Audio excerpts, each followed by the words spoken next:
If somebody tells me visualize, I go, why? Like, how does it work? Like, if you ask me to visualize, like, why does it work? Like, why should I invest my time on that versus something else? If you're asking me to use affirmations, like, how specifically, why, how does it work?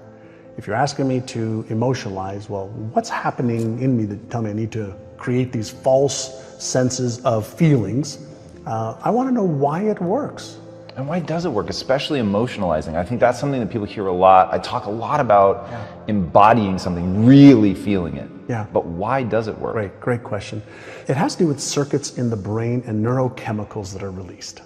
And so when we feel something, chances are that we're going to release dopamine in the brain, the feel-good neurochemical that activates the reward center of the brain.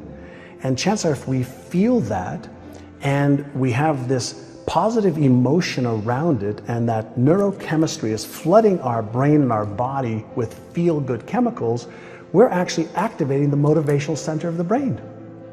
And so when we visualize, when we set a goal, when we take an action step, when we emotionalize, when we read our goals, the initial flood of neurochemicals, dopamine, serotonin, feel-good chemicals, and then if we share it with a friend, oxytocin, those three neurochemicals, those are the neurochemicals of goal achievement.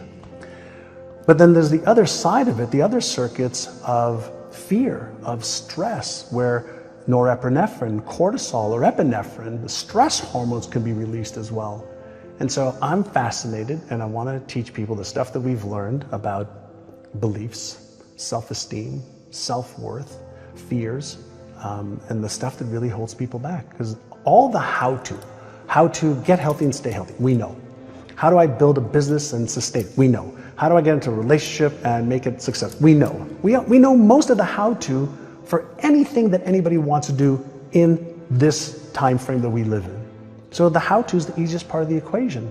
So the harder part of the equation is, why am I not doing the things that I know I should be doing? And why am I not doing the things that I could find out easily how to do?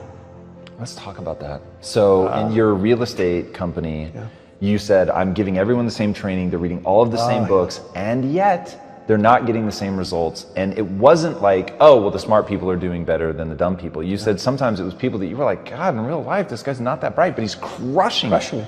So what ended up being the difference between the people who didn't do anything with the information and those that did?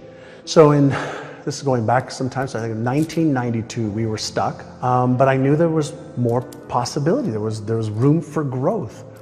And I wanted to figure out if the stuff that I did in the 80s when I was a kid, that broke free, would it work with some of my agents? And so we took 75 agents, randomly agents said, hey, do you want to get into a 6-month program to retrain your brain, your subconscious brain, around your beliefs about what is possible for you to achieve, around your habits of what you have to do in order to achieve that.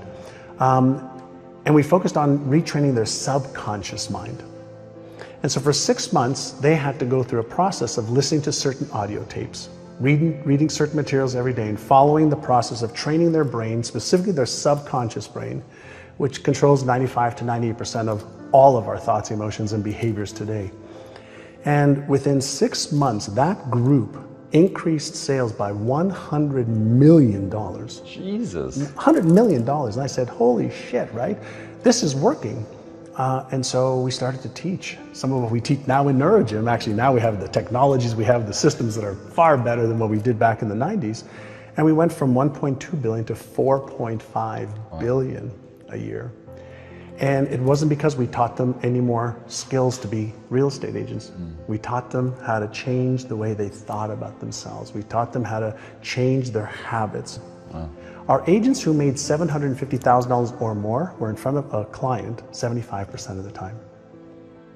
And when we asked all the agents that weren't in front of more clients, why are you doing that? Why aren't you in front of people that are going to help you earn more income? Oh, well, we're busy doing this and doing this and doing this, and they had stories and excuses and reasons why.